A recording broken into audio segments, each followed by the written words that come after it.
தமிழக முதலமைச்சர் மு.க. ஸ்டாலின் அவர்களின் அறிவிப்பின்படி கோடைக்கால சிறப்பு நிதி ரூபாய் 2000 மற்றும் மகளிர் உரிமை தொகை 3 மாத தவணை என ரூபாய் 5000 1.31 கோடி பெண்களின் வங்கி கணக்கில் தமிழக அரசு வரவு வைத்தது.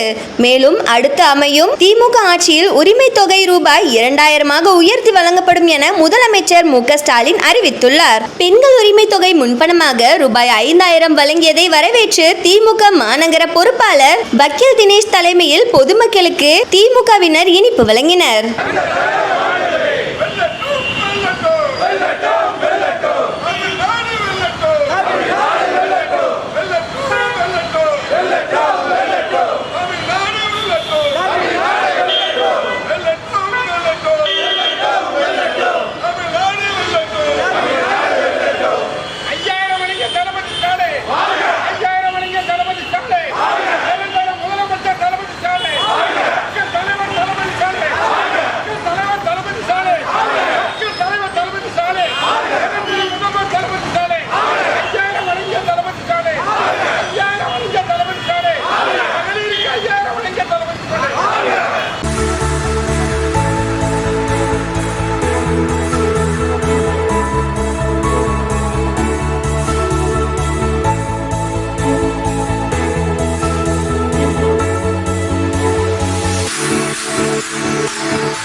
உங்கள் வியாபாரத்தை இன்னும் மேம்படுத்த விளம்பர வண்டி தேவைக்கு எங்களிடம் அணுகவும் 9443554244.